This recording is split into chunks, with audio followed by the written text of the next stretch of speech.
Now, it's been a long time since I did a garage update, and I feel like I need to do one because I can barely keep up with what the hell I'm getting up to, let alone you guys. So I thought, yeah, we should do a garage update, and this will actually probably turn into a bits and bobs video as well, because there's just a few little bits I've got to do to a lot of cars that are going out soon. So I just thought I'd just let you know, keep you all updated, save you all asking questions, and I will also give you an update on the TVR as well, because I'm getting a lot of questions about that one. So let's just have a quick recap of what cars I've got here that you haven't seen for a while. And we are going to kick things off with the Mark 7 Golf GTI. Now, there is actually nothing wrong with this car whatsoever. I think it's sat here for, I don't even want to guess, 4 months maybe. I don't think I've used it since the track day I went on. I don't even know how long ago that was. Yeah, there's nothing actually wrong with this car at all. It's just because it's obviously got an exhaust on it, it's quite loud. I don't use it as a daily driver because quite often I leave early in the morning, and the last thing I want to be doing at 2 AM is waking all my neighbours up and pissing them off. So I don't use it as a daily driver. And also the Octavia VRSs, both of them, they're just a lot more practical. I can get more stuff in the boot. I'm often going and getting parts and building supplies, etc., and need the boot space. So for that reason, the Octavia, the VRS, is more economical, it's cheaper to tax, and it's just more usable as well. And that is the reason that the Golf, unfortunately, just sits here and does nothing. Now, I've wanted to sell it for a while, but because it's Cat S and it's got like £5,000 worth of mods on it, it's got 500 horsepower, it's a bit of a weird one because I'm not going to get the true value for the car with all the mods on because of the Cat S. So I'm not going to say too much because the next project car that I haven't revealed yet, it will be the next video out actually, all the parts will transfer onto the new project car. So this will be detuned back down to, it will still be sort of like 350 horsepower ish, but yeah, it'll be detuned and then it'll be sold. Now, in one of my recent videos I actually asked you guys if you'd be interested in, if I raffled the cars, would you buy tickets? And actually quite a lot of you said you would. A surprising amount of you said you would buy tickets. So I'm on the cusp of trying to set up a raffle company so I can raffle my cars. It just makes a lot more sense. And as I said in the other video, it feels like I can give back to you guys. One of you guys can win the car for basically next to nothing, and it just makes sense all round. So I think I'm going to do it. And one of the first cars to be raffled off will be the Mark 7 Golf GTI, or possibly the R32, but we'll get on to the R32 in a moment. So yeah, that is the update on the Mark 7 GTI. It will be sold soon, just in a detuned state. Well, let's now move on to the workshop where we have 1.5 cars, the half car being the TVR. So we have the M2 competition. This is now just awaiting the body shop. It is actually booked in on Monday for a week, so that's 6 days from now. So yeah, it's the C-pillar that's being done. Before we can bond the roof on, the body shop have requested that the roof isn't present when they do this, just because they don't want to damage it, which is absolutely understandable. So yeah, this is all going to be done and completely rectified, so that's going to be completely done. And also there's a dent here as well, which, so annoyingly, they've got to paint this whole quarter panel, just that poxy little dent there. But when the car comes back from the body shop, it will look fresh. And speaking of fresh, I just want to give a massive thanks to HelloFresh, who have kindly sponsored today's video. Now, whether you're cooking for yourself or for your household, HelloFresh can send you fresh ingredients for meals straight to your door. They have loads of different and flexible meal plans to suit your lifestyle, with pre-portioned ingredients packed inside environmentally friendly packaging. And you can choose what type of recipes you want, whether it be mainly meat, vegetarian, calorie smart, or even just family, or even quick cook. And on the screen now is a meal that I recently made for my wife and I, and as you can see, all the ingredients clearly in the packaging. You get a nice card as well which shows the meal, and on the back of it, it shows you instructions on how to cook it, and it was actually really, really nice. And when you're selecting your meal plan, you select how many people are sitting at the table, how many meals you want per week, and HelloFresh will automatically calculate the amount of ingredients you need and proportion them for you.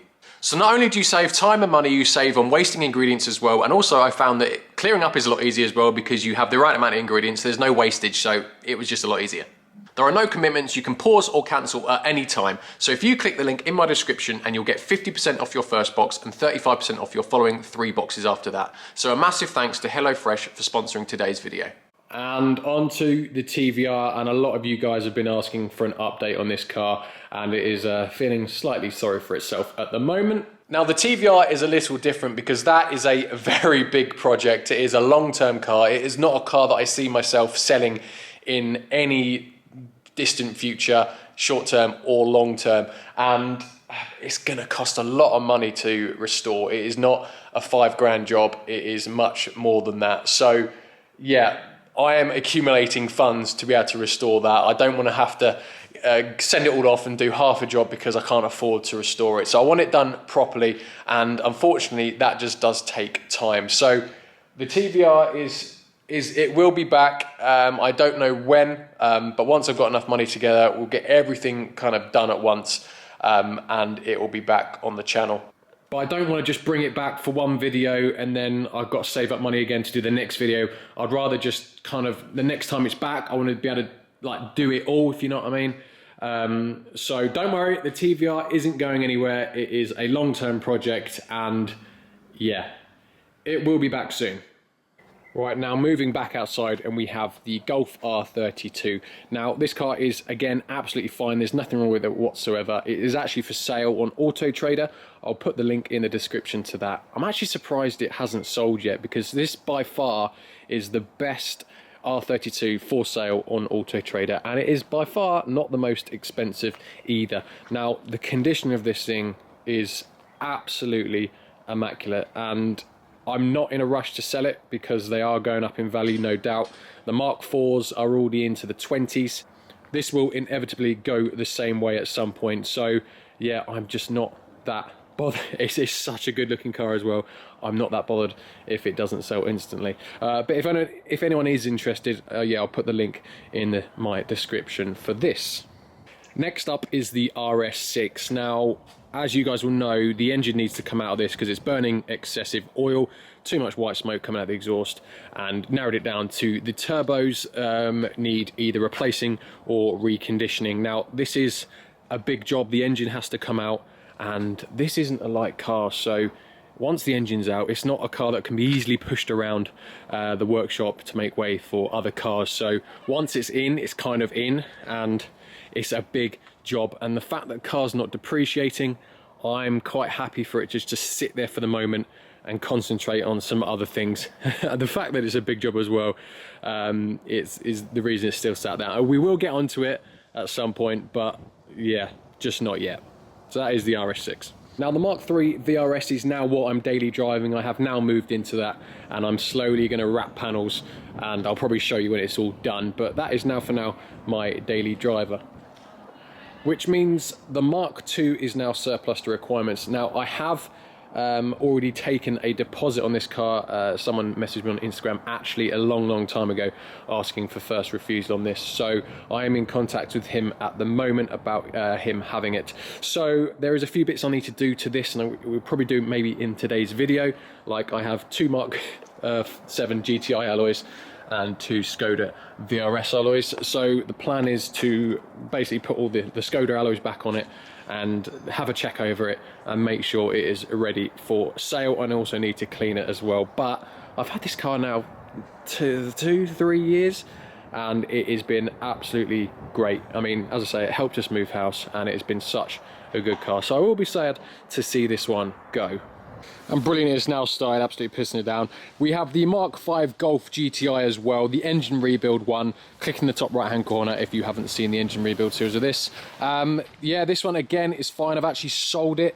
I'm waiting for it to go out, although the guy that's bought it wanted an exhaust fitted to it, so I'm just waiting for an exhaust to turn up that he's bought so I can fit that, and then this can go out. But the engine actually drives really nice and smooth, I guess, as you'd expect with a freshly built engine. So yeah, Mark V GTI sold, waiting for an exhaust, and then it will be MOT'd, and then that will be gone. What else have we got?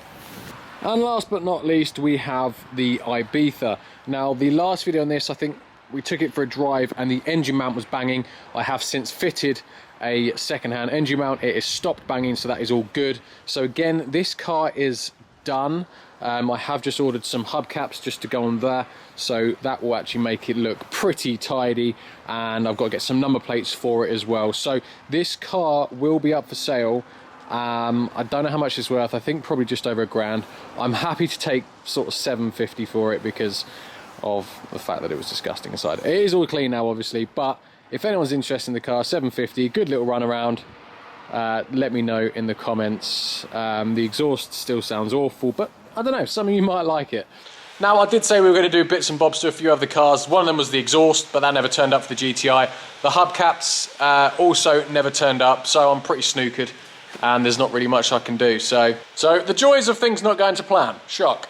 I nearly forgot the Q7, and that is because it isn't here, it's actually at home. Again, the Q7's absolutely fine as well. That just passed MOT, all fine there. So the logbook I had to apply for a V5 for that, so the logbook has now turned up for that. So that will be going up for sale shortly as well. So that is a garage update. And for you, in a couple of days' time, there'll be another project reveal. The only car that I've got really going at the minute is the M2 and the TVR. Obviously TVR waiting for funds, M2 is going to the body shop, so there'll be a gap, and there's a new project. I picked it up on Friday, didn't plan for it at all, as usual, but it was an opportunity and I just couldn't say no. So this will be a massive project, and the one I'm most excited about actually to date as well, and I have no idea what's wrong with it, and yeah, I can't wait to find out. I'm gonna start filming it after this video here. So as always guys, thank you very much for watching. Please do subscribe, and please tune in to the video, probably going out Wednesday, possibly Thursday this week. So I'll catch you in the next one. Cheers guys.